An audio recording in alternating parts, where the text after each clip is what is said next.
He kōna ipurangi tēnei nā te reo irirangi o Aotearoa. Hi, Paul here.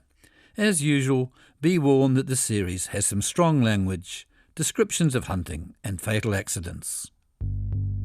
The cook, he had gone out shooting and he was pulling deer backwards. Hunting deer on foot was pretty safe, but not efficient. Hunting deer from a helicopter, well, it was the complete opposite.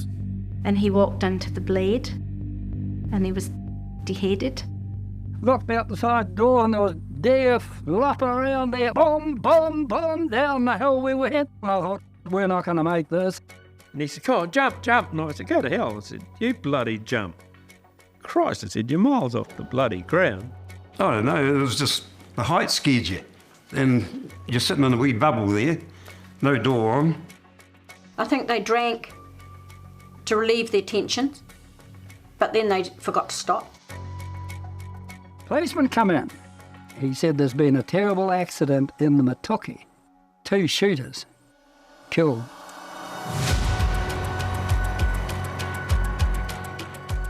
I'm Paul Roy. This is Deer Wars. Episode 5. Nothing ventured, nothing gained.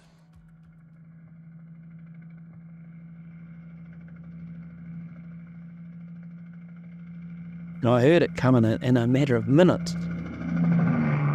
Remember that? Evan Waby reminiscing about the first time he saw a chopper. I went home and I thought, geez, it'd be amazing to have one of them. And you could get all this bloody meat out in no time. Within a year, he gets his wish, working for Tim Wallace. He starts off using the chopper as a pack horse, but quickly becomes a shooter on the machine itself. Well, I started at the Ridge and I went through till 72.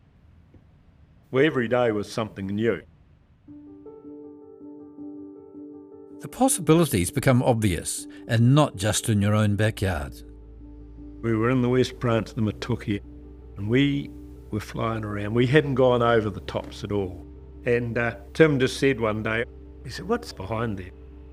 I said, "I don't know what's behind there," but I said, "You're looking at the coast, Tim." "Oh," he said, "we might go and have a look." So we flew in and flew through it. We arrived, and this face was just moving with deer. It was just shingle from the top to the bottom. There wasn't one tussock. You'd have chased the mouse from the top to the bottom, and unless he could find a rock to hide under, he could follow him all the way. And the obvious thing was the colours weren't actually keeping up with the increase. Mick Sargison from near Queenstown is a veteran meat shooter when he's first introduced to helicopters. I was standing outside the hut. The noise was getting louder and louder and louder, and I'm looking everywhere, and I couldn't see this blooming helicopter, and it was just about on top of me before I saw it. Well, it was a bell, you know, it'd only bubble, and it looked like a bridge girder with a tail right on the back of it, and that's the first time I'd ever seen a helicopter, right up close. Pretty soon, Tim Wallace gets Mick in the air to have a crack at shooting from a chopper. He doesn't like it and never really gets used to it. It was just breaking daylight, wake up to the boom, and the heli cranked up. Well, here we go again, sort of thing. Getting into the machine, then you started to shake and rattle a bit. Once you get into it, like a game of rugby, you're nervous as hell until you get out in the paddock and then it's gone, isn't it? The pilots and the shooters are all tough, self-reliant guys, but they all talk about their nerves when flying. One of those tough nuts is Pete Campbell, who sometimes shoots and guts deer in his bare feet. He stays in the game for many years, but it costs him. Biggest problem I had would be sitting in one of those damn machines ferrying from Wanaka to over the coast to the Haast. And I'd probably go through about 2 packets of cigarettes. I don't know, it was just the height scared you. And you're sitting in a wee bubble there, no door on, and too much time to reflect on what could happen. And this was the safest time of the whole lot. But when you were actually getting out on the side of the hill and that and collecting deer and that, your mind was too much focused on what you're doing than worried about how much danger you're in. There's too many moving parts on those damn things, isn't there? Oh, shit. More than 40 years later, you can still hear the nervousness in Pete's voice, and with good reason. So, just to make it clear, in the early days, the shooters perch on the edge of their seat. They're half in and half out, with both hands on their rifle and nothing to hold on to. No seat belts either. Well, there are, but they don't use them too often. But at least the crews don't have to worry about finding deer. Mick Sargison. When the helicopters started, there was nothing to see a mob of 60 or even a mob of 100 out across the snow or somewhere. There was no trouble to shoot 100 deer a day, and that's all we could handle. And the trouble was to get them out that night. There were deer everywhere. What about the actual business of shooting from a helicopter? How did you find that? Honestly, I've got to say that I'm not a very good shot from a helicopter. I found it difficult. I know quite a few blokes, like Gavin. He seemed just up and bump, and it was down. Another joker, Johnny McIntyre, he was good. He could drop them on the run in the head and neck. I had to get up and aim at it, you know. And everyone said, no, that's not the way you do it, just up and bang. And I couldn't do that at all. Choppers aren't cheap to fly. Time is money, and the pressure is on the shooters to perform. But it was very, very embarrassing, and you kept missing. No pilots like that too much. And you weren't a very popular bloke. If you missed too many times, you were just about chucked out. Mick, what do you reckon your shooting ratio was? How many bullets per deer? Oh, well, I was quite happy with 2 shots to a deer. But a lot of jokers would say that's just too many. That was my level. But when I got 3 shots to a deer, well, you just about got the bullet yourself. Yeah. In Mick's part of the world, around Queenstown, they're shooting mostly on the open tops, which may favour the hunters, slightly. Aerial hunters in the North Island, the Ruahine, Kaimanawa or Uruwera, are doing it a lot tougher, having to snap shoot deer in the bush or on the slips. And like every other shooter of the time, there are the usual scares and frights. And the reality of the job hits Mick hard shortly after his first flight. We went up and had a few drinks, and a policeman come in, and he come straight over to me. And he said, you Mick Sargison? I said, yes. He said, would you mind staying the night? He said, there's been a terrible accident in the Matuki. And I said, what's the terrible accident? He said, well, there's been 2 shooters killed. And it was Frank Ursick and Johnny Cummings. Were you sent in the next day? We walked in, and you could see the helicopter about halfway up. We wanted to get up the hill and get the job done and get out of it. But the police kept saying, just hang on, and we were stopping and waiting for them. And I thought the police were pretty fit, but obviously they're not. So they had to go up first and tidy the mess up. And then we were called up and just went up and we grabbed the stretcher and away we went. We didn't back around. That was one hell of a shock to us all. That was hard, bringing those boys off the hill. Despite this, Mick keeps working, and he keeps having scares, as they all do. Do you remember that first shoot on a chopper, what it was like? Yeah, we were told just to keep clear of the tail rotor and know where the main rotors are. You sort of floated into the helicopter, you didn't jump on the skid, because pilots didn't like that at all. And you had to do it pretty quick, because the moment the pilot felt their foot on the skid, he was lifting and he's on the way, because it was all go, you know. 1 pound a minute in those days to operate a hiller. And Tim, he just didn't bugger around. Tim is, of course, Tim Wallace, who flies fearlessly and probably scares the hell out of a shooter at times. At this stage, Tim is flying a Heller helicopter with a recommended payload of only 1,000 pounds to be carried on a long strop below. You get pretty accurate. You look at a deer and say, that's 100 pound. You know, that's about 140. I reckon I had a good 1,000 pound on this one, and Tim shook his head and he nodded me and put a skid on the ground. And he said, no, put that other one on. So put that other sling on. I said, that'll make it up to about 3,500 pound, Tim. There, you see me blood. And I thought, oh, no. Uh-oh, you can see where this is going.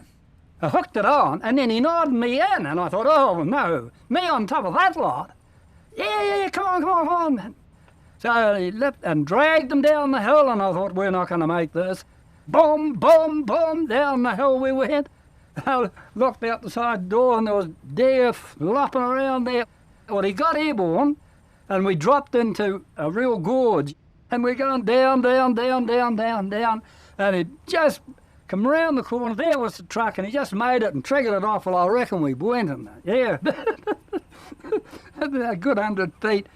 And he was sitting there. We made it.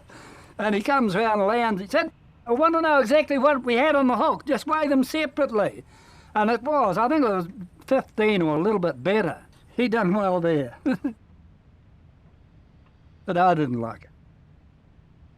The 15 that Mick mentions is, of course, 1,500 pounds, or nearly 700 kilos, 50% more than the manufacturer's recommended load for that chopper. This was pretty common practice. Tim probably just shrugged and carried on. I've watched some videos, Harvey. I reckon I can fly one of these things now. I wish I could. In fact, Makarora pilot Harvey Hutton is one of the best.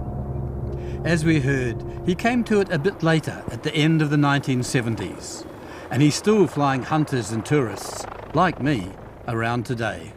He's also been helping me out for this series, taking me around some of the Colour's old haunts. Of course, like all pilots, Harvey had his own share of dramas in the early years. Well, we're in the Hughes 300, which is, and most of them are A's and B models, which are before the C model. Right. The C model are a powerful version. They're a nice for a helicopter to fly, but they had a habit of sometimes just stopping. Did that ever happen when you were in one? Yeah. And what happened? Oh, they had the auto down.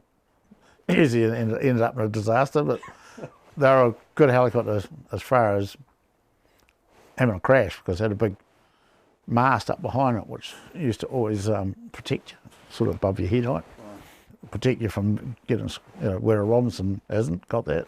Did you have more than one time when it stopped? Yeah. So what was that the first time? Just take us through what happened. The first time I had about 4,500 hours up before I had any dilemmas, which was and I got an engine overhauled in Dunedin, and I got back to Haast, and I was just flying around the tops, and boop, stopped. And there's nowhere to go, so we ended up going into a waterfall and just held the nose up so it protected us, and it come down backwards into the trees, and it hurt, compressed my vertebrae and everything. I actually sort of stuck on a tree, and then the branch of the tree broke, and then it sort of come down and smacked into a rock in the waterfall. How far down did you drop? Was the drop? Well, probably 30 feet, but it was pretty full on. Yeah. Who was your chute? Did you have a chute? Yeah, Phil Silcock was my chute. Oh, right. And Phil, I think he jumped from halfway when it was falling. Because he was right beside my door every time I got out. He's done that a couple of times, Phil. He jumped in that up north too. He jumped out and the guy's thing blew up. Yeah. He knows when to jump. Yeah. And in this industry, there's always going to be another fright just around the corner. And another time in the McFarlane, I went in to catch a deer and then just lifted down and got above the trees, and it stopped, and we just like flying around here and just getting up to the top of the trees there, and it just crashed straight into the trees. That was quite a bad one. Like I went down Phil Wright was with me on that one, and it pushed it went down this big tree, and you know how sometimes you get a tree that grows the root out, it skidded down the tree, and It pushed all the console on the floor right back up onto the between us. And I actually said to him, I said, Phil, you're right. Nothing. I thought, well, shit, he's not going to be too good, because I couldn't even see him between me and him. And I just asked him 2 or 3 days. He said, yeah, I'm all right. I'm just counting my fingers and toes. But when we went back next morning to get it, because, you know, our legs were pushed right up and we got out underneath, we're okay. You know, we're nothing broken, right? We tried to get back in it the next day, you couldn't get back in it. So it was pretty flat. I've talked to a lot of people who've had crashes and stuff. Like, what happens the next day when you reassess and everything? You lose your confidence in the doors, it'll make you a bit jittery, or do you just... Yeah, a wee bit. Just for a week or so. Just to get used to the next helicopter. Harvey may have got away with it, but others were not so lucky, and some escaped serious injury by the skin of their teeth. Well, I shot my first deer when I was 11. Even then I couldn't carry it. There was a big stag, and of course, you know, 200-pound and 11-year-old, well, there was just no way he was ever going to get it off the ground. Mark Cust grew up on the west coast, his father a coal miner. And Mark was heading down the mines too, but hunting got in the way. As I got a little bit older and a little bit stronger, I could gut deer, do them up into a pack, get them onto a log, get inside them, and I'd battle and struggle, but I'd get them out eventually. Yeah. So, and I didn't mind getting covered in blood. It was, to me, it was the greatest feeling. I spoke to Mark several times in Greymouth, where he was born and bred. Like some of the other colours you've heard from, he hadn't talked much about it. But I think it helped that over 50 years I've tramped through many of the same valleys where these guys worked. I've crossed flooded rivers, I've slept under wet rock bivvies, run short of food, and had my share of tough transalpine trips. In short, I was not a city slicker come to pinch their stories. Maybe this is why many of these often reclusive men were willing to talk so openly, often for the first time. Mark, like others, seemed genuinely puzzled that I would want to talk with him, and that he had a story worth telling. I'll let you be the judge. A shooting job came up down in Haast, and of course that's where I headed, and that's where I started. And so, Mark, when you went down to Haast, did you go straight in as a shooter, did you? I did. Had you been on a helicopter before then? Never. So despite his youth and total inexperience, Mark was flying in helicopters at high speed, shooting deer in the dangerous Southern Alps. Now, I don't know what you were doing in your teens, but I was at school in Hamilton, with a crush on young actress Hayley Mills. Flying in choppers was definitely not on my radar. The next few years for Mark had plenty of dramas and multiple crashes.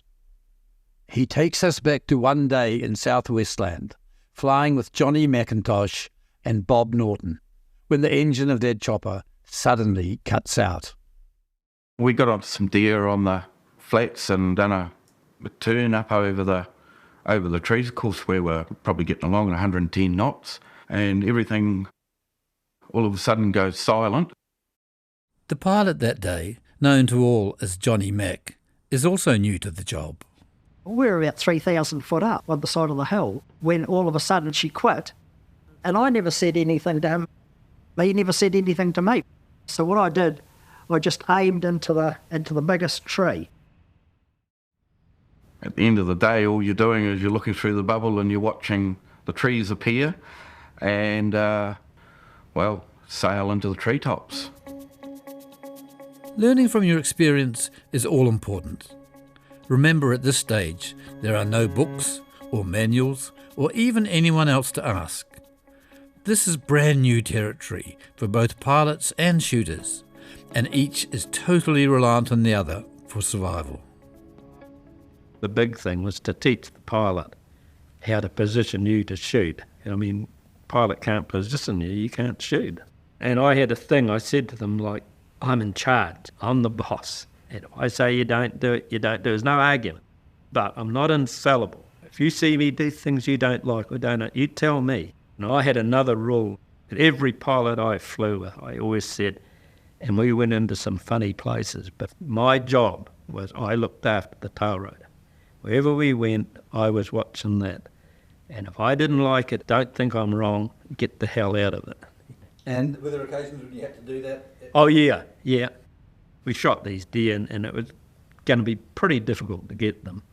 A, put me off, and B, pick me up. And then also pick the deer up. And I just said, no, flag them. Why don't I? He said, I can get them. I said, no, flag them. That was when the argument started saying it. And then when we stopped, he said, you're ascertaining my ability. And I said, yeah, you got it in one. I said, that's my job. I said, is to keep me alive, try and keep you alive, and keep the helicopter whole. But teaching goes both ways, with pilots schooling shooters. Because when we flew in, and it was a bit, I could take you to the place, it's so vivid in my memory, it was a big face with a big peak behind it. And all these deer on it. And we flew in and dropped Max off. And then he got out. And then he tried to run up the hill through the rotors. I remember Sam rearing off the hill and going, God, he was going ballistic. And I said, oh, what's wrong? And he said, oh, that guy just tried to run up through the bloody rotors. Didn't mean much to me. I thought, I better make point of telling people when you get out of the chopper, don't move till the chopper's away, Running up through the blades of a helicopter is about as basic a mistake as you can make. But there's worse to come, the same day. Mac jumped out and cut a throat, and then he had his rifle sitting out, just handed it to me, and I'm just sitting there, and I must have touched the trigger because the next bloody thing went boom in front of her face. Luckily I wasn't leaned over it, and went out through the top of the bubble. Wow, shit, no. Sam, he threw a wobbly, and so we run it down and stopped and had a look. No, we missed the blade. How, I don't know. There was no hole in the blade, so we could still fly the chopper. But after that, the rule came in that we had to take the bolts out of our rifle before we got in the chopper. There's no end to the way things can go wrong. Evan certainly has his fair share. I thought I was shooting the deer, but I had the skid one time, and I had the mirror the next time, and because he was whipping around, God, it's about threw me out once. But that was it, it was his style of flying. Basically, bad things happen almost every day. One night, we were in the Waitoto. We went in there, and there was some deer on a bluff in front of us. I think when we went and tried to get them, the snow, and we couldn't see, was decided that I would get out. And so I used to drop this bag out, so I dropped it, and oh God, it went a very long way before it hit the snow. And he said, come on, jump. And I said, go to hell. I said, you bloody jump. He said, why? I said, Christ. I said, you're miles off the bloody ground. And he said, no, I'm not. He said, I'm bloody. I said, you back and have a look at my bag. And oh, shit. So yeah, we were a long way up. You get the picture. Close shaves, or frights as they call them, don't always end so well. By 1969, it's estimated that 40 helicopters have crashed, some with fatalities and bad injuries. But nothing's going to stop the growth of this exciting industry. Evan Waby learns quickly and is often paired up with new pilots. And so I was smoking in those days. I was smoking 50 cigarettes a day.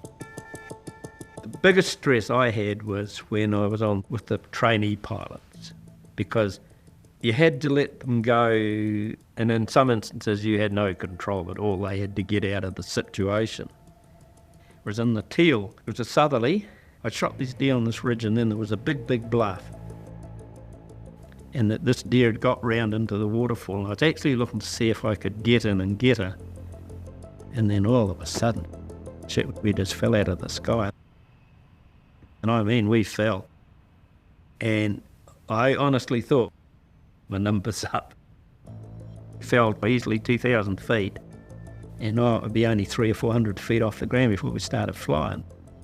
And we were in a downdraft. Instead of the chopper flying, was actually creating its own downdraft, so we were just going down. And it was only when we got out of the downdraft that we actually started flying. And So otherwise we were in the deck, so just like that. And Evan, what goes through your mind when something like that happens? The biggest thing we were taught, say nothing.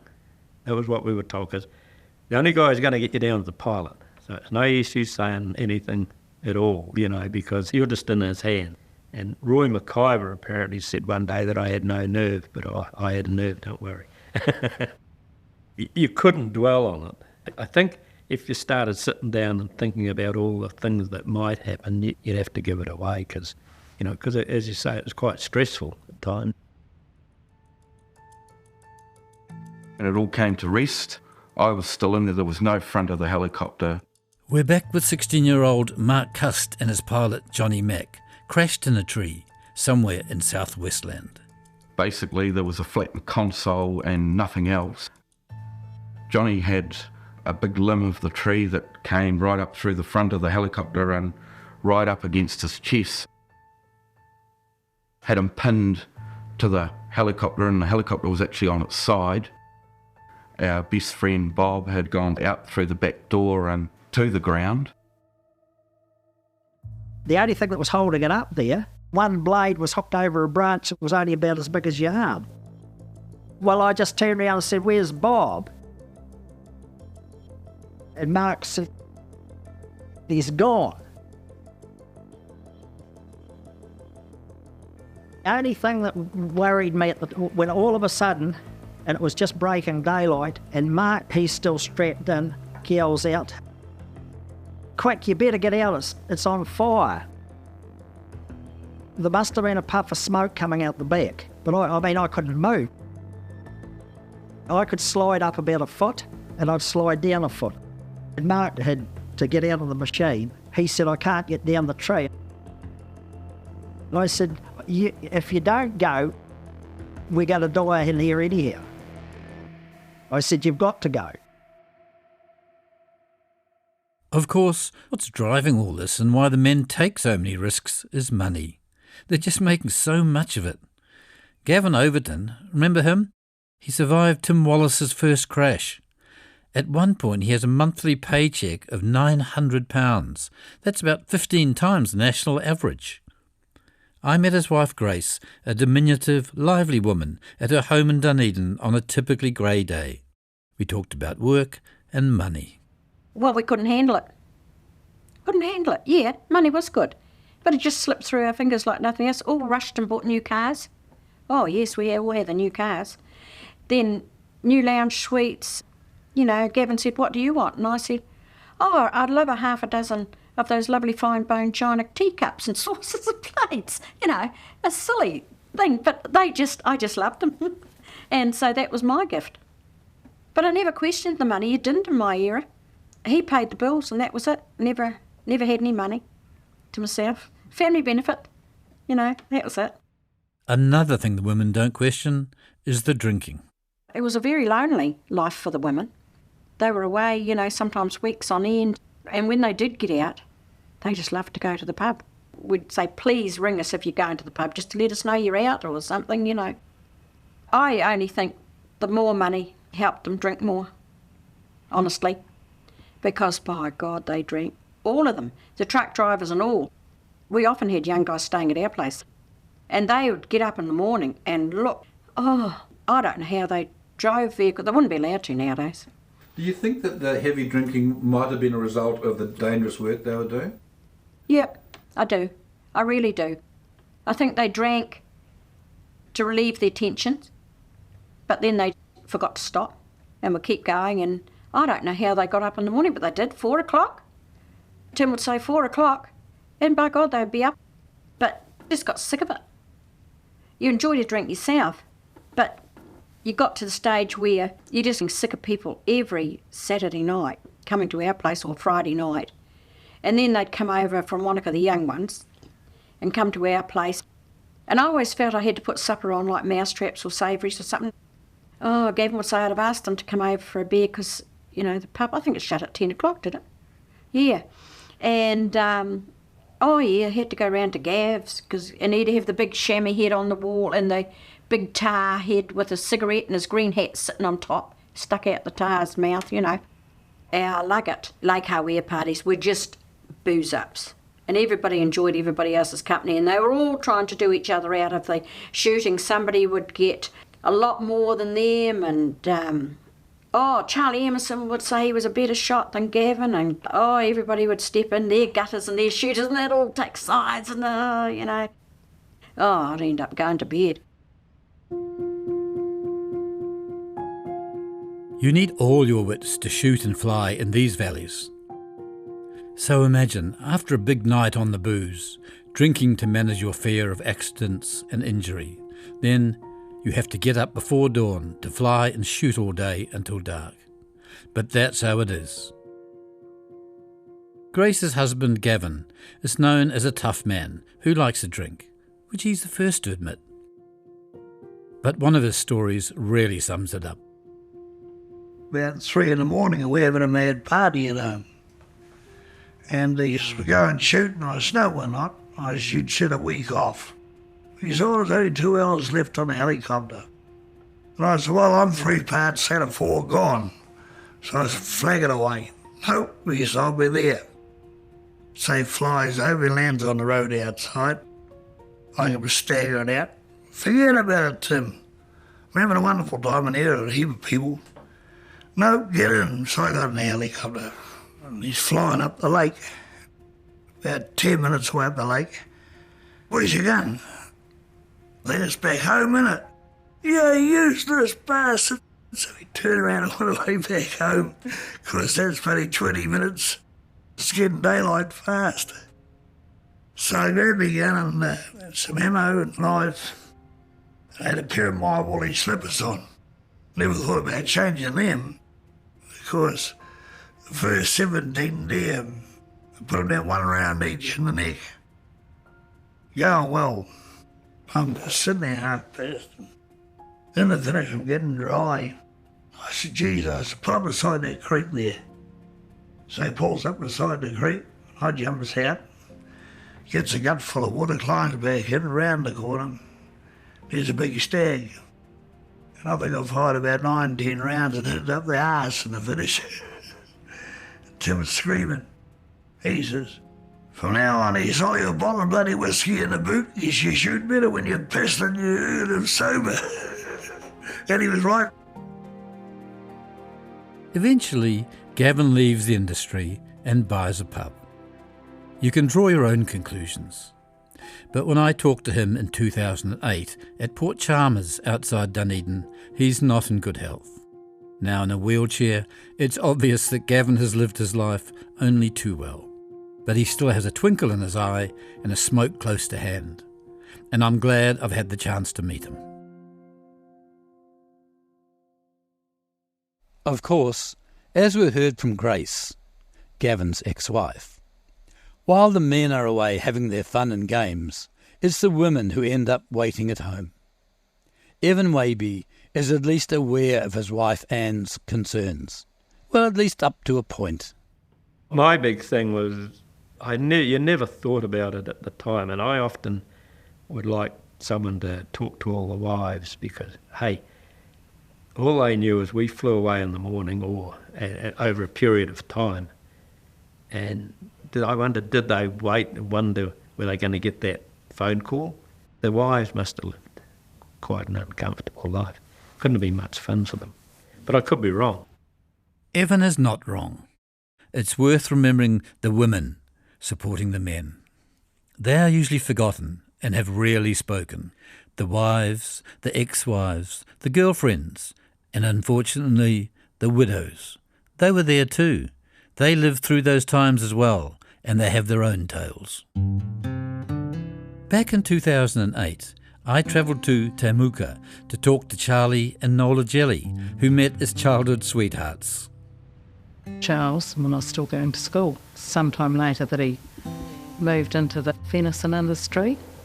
We weren't married when he started out on the helicopters. I was 18 and Charles was 20, but I mean, he started out in the industry when he was 17, 18, so, weekends he was working.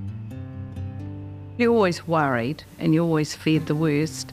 And I can recall one time we were living in Lagoon Valley, which is at Lake Hawea, and Tim arrived down That's Tim Wallace, of course. And I was quite convinced he was the bearer of bad news. And he knocked on the door. And I said, well, I'm not letting you in because you've only come to tell me that Charles has been killed. He said, I haven't. He said, Chaz is fine. He always called him Chaz. And I said, no, he's dead, I know he's dead. And he said, he's not dead. I've come to give you a message from him.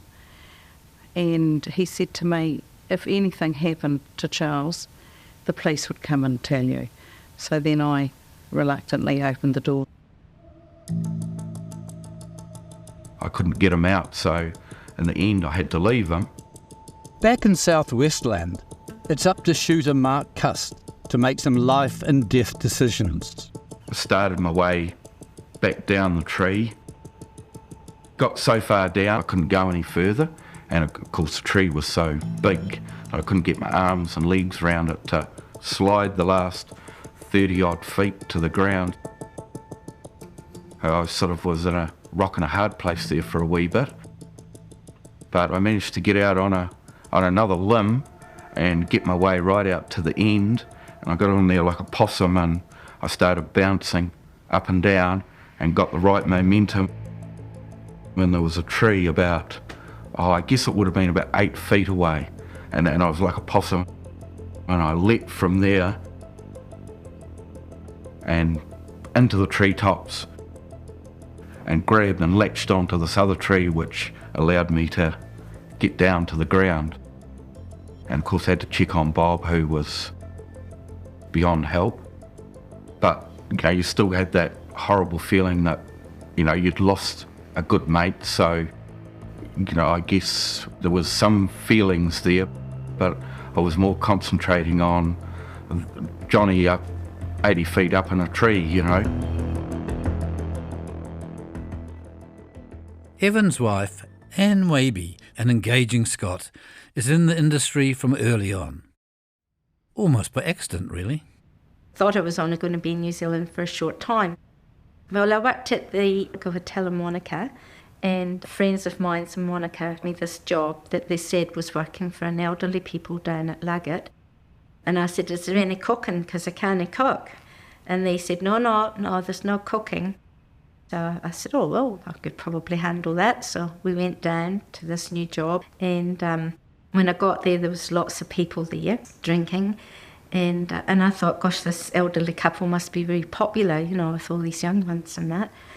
And Tim said to me, what do you really think you're here to do, Anne? Yes, Tim Wallace again. And I said, oh, I'm here to look after an elderly couple.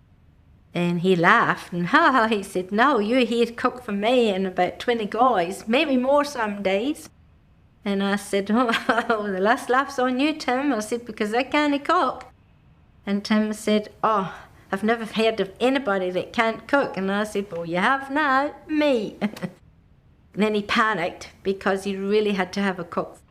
So he begged me all sorts of ways just to do it, just till he could get someone else. Tim said he'd get me a cookbook and a potato peeler, and he would show me how to do things. And I said, right, I didn't mind trying it, but the first complaint, I was out that door. So aged 21, Anne becomes the cook for the shooters, pilots and truck drivers at a camp south of Queenstown. We'll catch up with her again soon and see if her cooking's improved. Just couldn't wait to get up in the morning. I just simply couldn't wait to get into it. This is just so neat, and I'm getting paid for it, and getting paid well.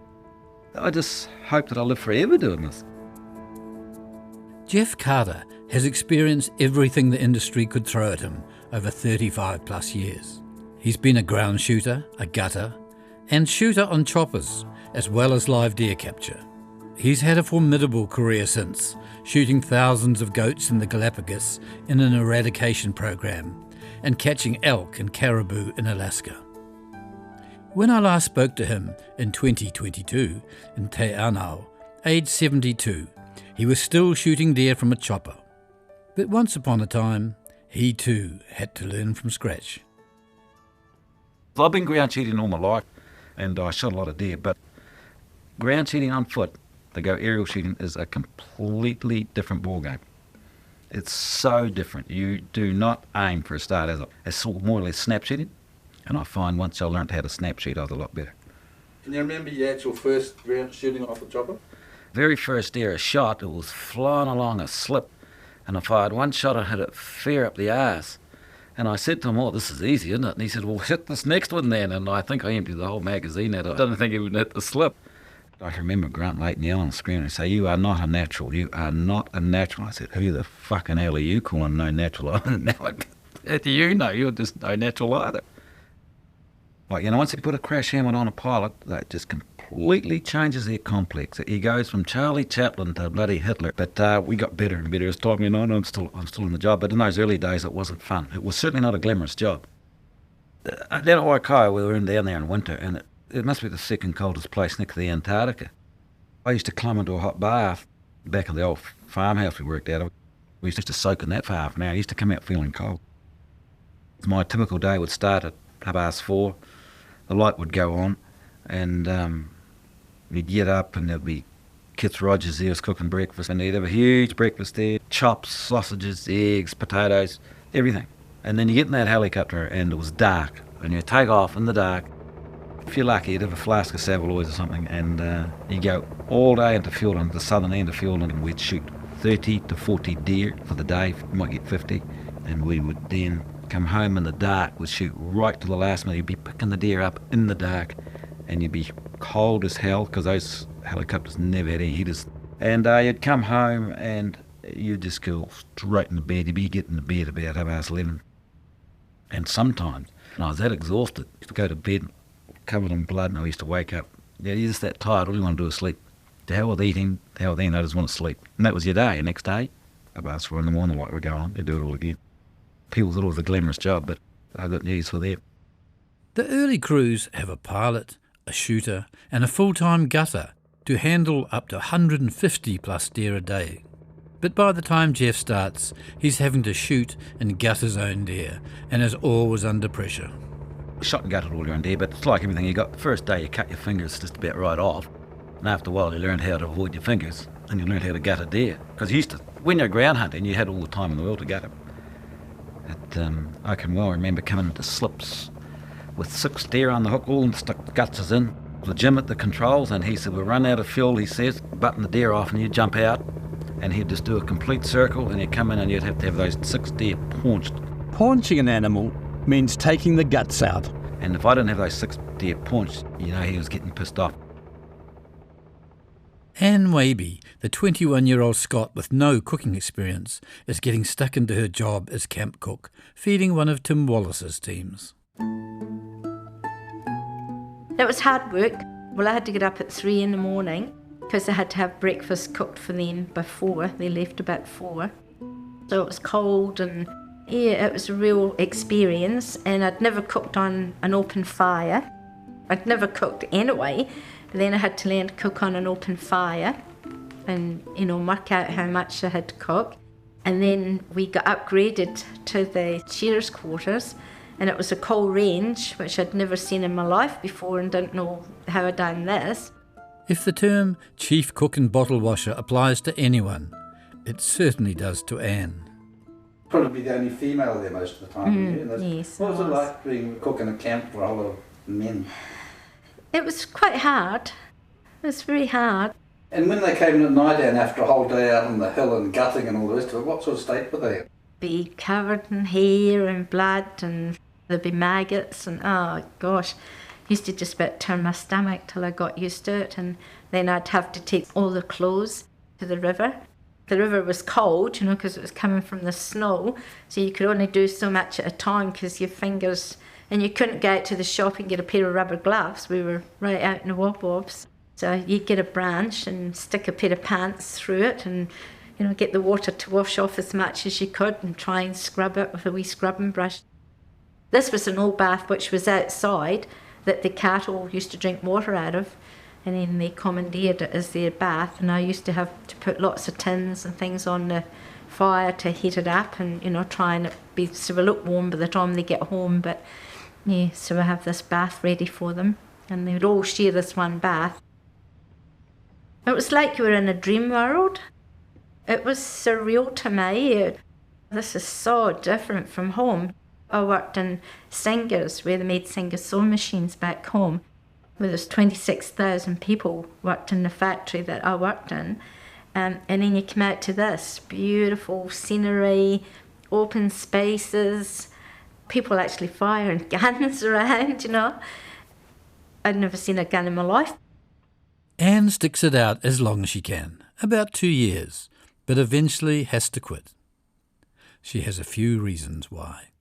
One of the reasons that I left, because the drink became quite an issue, and I was cooking meals and they didn't come in. They went to Glenorchy to the pub and didn't come in till all hours of the night. Well, you had spent all day practically cooking a meal, and then they'd come in and they'd be sick everywhere, and and I just thought, no. And I just think maybe that was, they couldn't admit it to themselves, but I think it did affect them in a way. I think that's why they did all smoke, and I think that's why they all did drink. It had to be, because it was such a dangerous job. Dangerous is right. Then I made my way out into the riverbed, got a fire going, waiting, hoping someone was going to come and start, because we'd been overdue. So, like every aircraft that went across, I was hoping that they were going to see us, but didn't actually work like that. I guess it's that anxiousness of the waiting game and just trying to keep sane.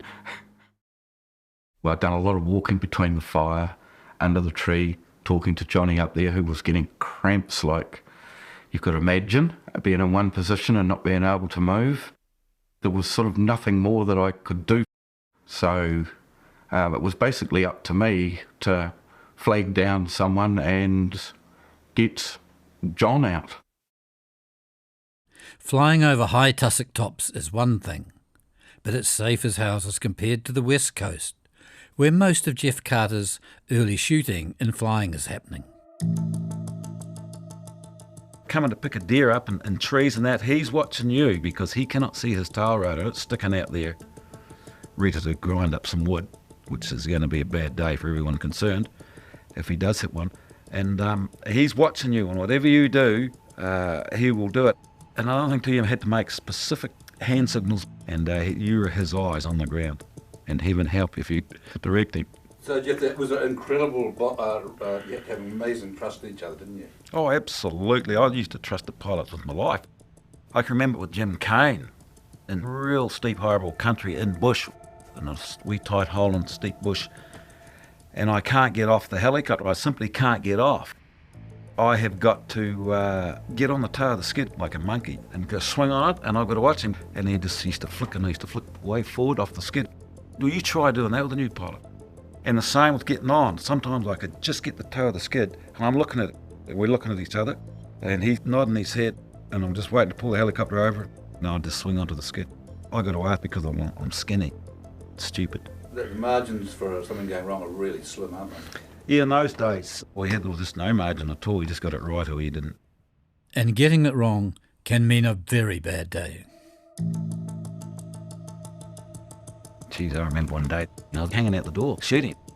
I heard the engine chain pitch, and I looked at the dash and I could see the engine outlight on. Well, sometimes I'll do that occasionally, and they come around too quickly. And I thought, this is not good. And then I saw the engine revs dropping right off. I knew what to do. I pulled everything back in. I pulled myself back in, and we just went whomp into the ground. And Jeff, what's the aftermath like when you hit the ground? What happens after that? Oh, the pilot, he says, what the fuck happened there? And I said, well, I don't fucking know.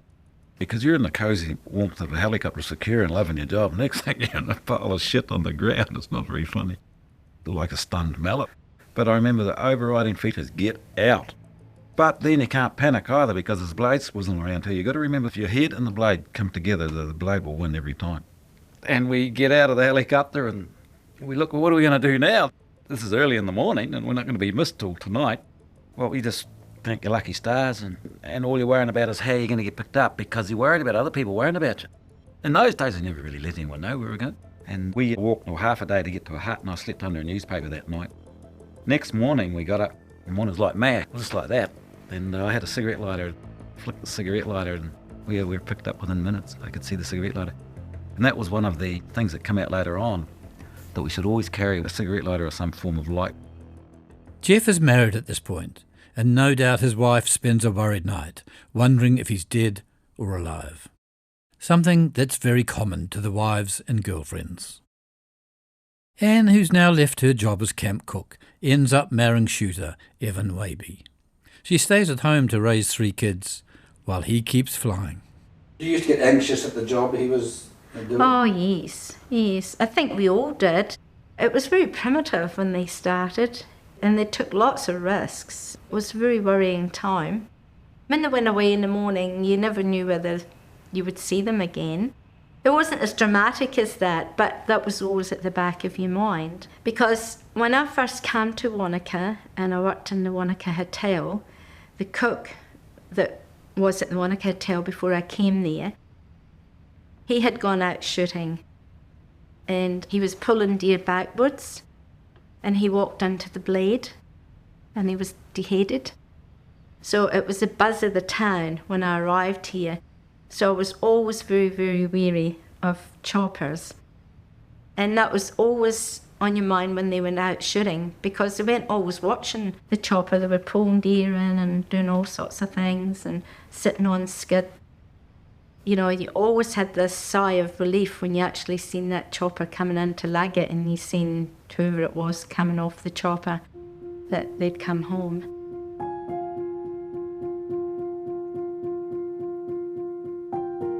When we were first married, we were in a wee cottage at the Cadrona Valley. I heard on the radio that one of the choppers had gone down, and Evan had been picked up. The chopper had come up the valley and picked him up that morning, and they were heading to Queenstown to shoot. And the chopper that had come down was in Queenstown. It had hit wires. And right away I thought it was Evan. I thought, this is it. And phoned up one of the other wives, whose husband was in the chopper as well, and asked her if she'd heard anything on the radio, and she said yes. And she thought it was the boys.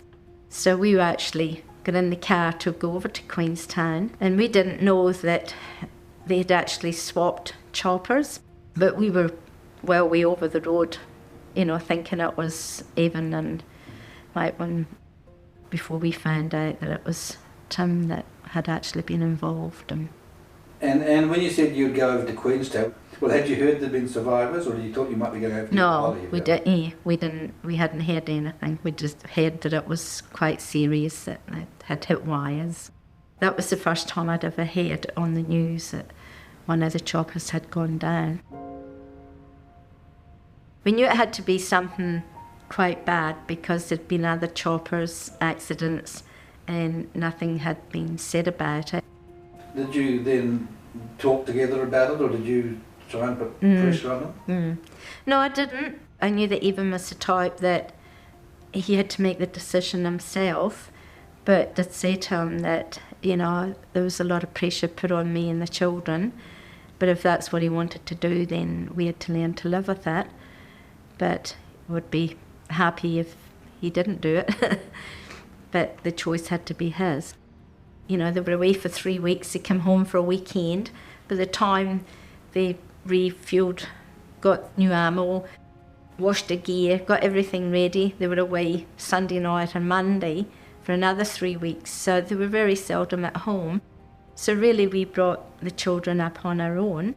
Sounds strange, but I think the thing that really hit Evan, Stuart came in one day, our oldest boy, turned round to me and said, "Who's that strange man?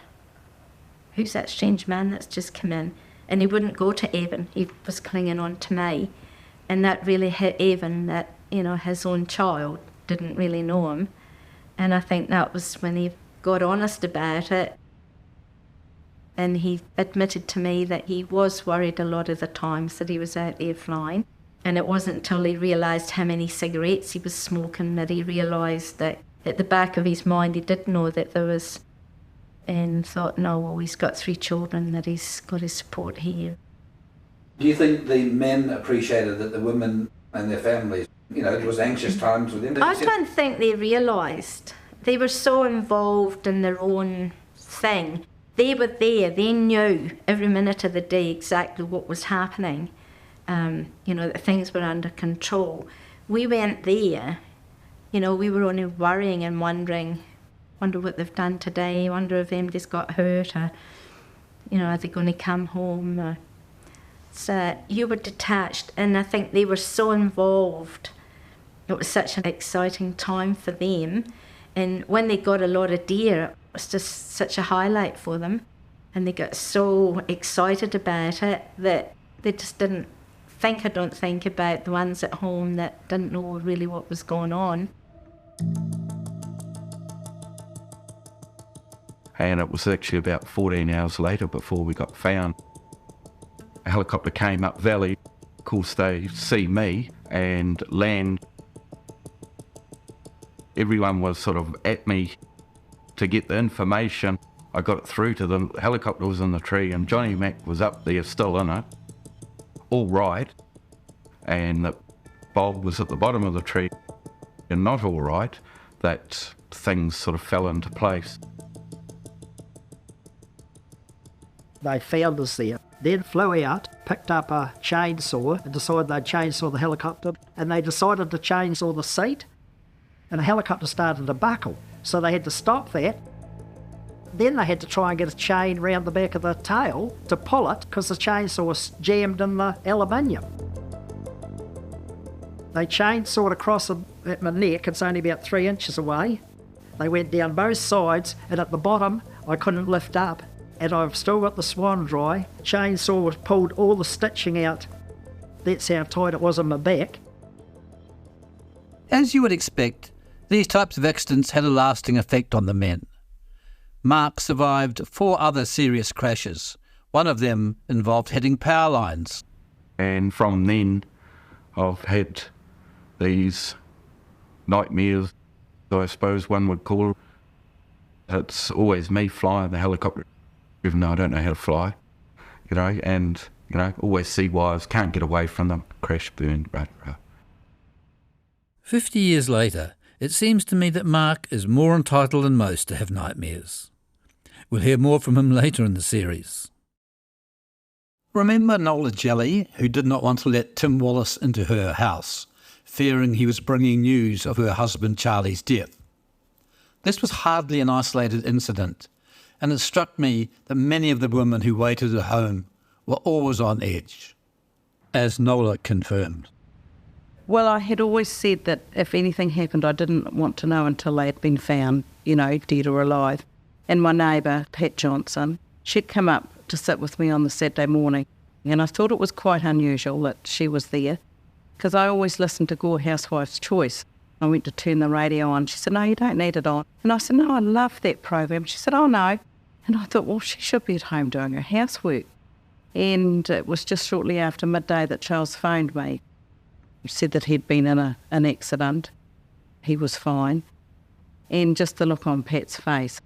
And I knew then the reason why she'd sat there, so that I wouldn't hear it on the radio. Noel, did you ever try to dissuade Charlie from his job? No, not really. I mean, I was in love, and what he was doing, he was happy doing. But I have to say, my parents would say to me, really, he should be at home with you and the children. I mean, I would love to have had him at home all the time. That was his work, and kept the wolf from the door. Started to resent the fact that he'd be home for a few days and we'd have a lot of fun and laughs, and then he was gone. Was I going to see him again? Was it quite a lonely sort of life? Oh, yeah, terribly lonely. Yeah, and especially when we moved over here to Tamuka, I can recall some Sundays looking out at my neighbours, and there was a family. There was a husband and a wife, and they were out in their backyard playing with the children. I'd feel quite envious, and I'd just draw my curtain so I couldn't see them. The long absences and the strains of the job took a huge toll on the whole family, not just the women. One morning, Grant, that was our son, saying to us, "Mum, turn the radio on and we'll just see if our dad's dead." And I said, "Oh, Grant, that's not very nice." And he said, "Well, Wayne's gone to heaven." Our children knew Wayne Randall quite well, and we had a long association with Wayne and Annette. And I think after Wayne had died, I really thought that Grant thought, well, this was what was going to happen to his father, that he was going to get killed.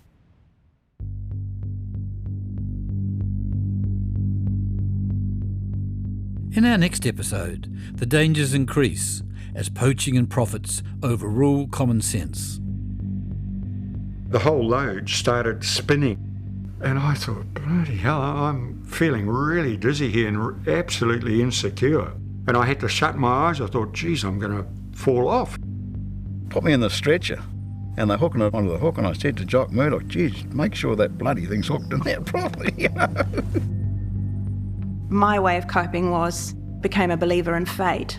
When your time's up, your time's up. And that way you can cope, because there's absolutely nothing anyone can do about it. Crews are shooting themselves out of a living, and the end is in sight. That's next time on Deer Wars.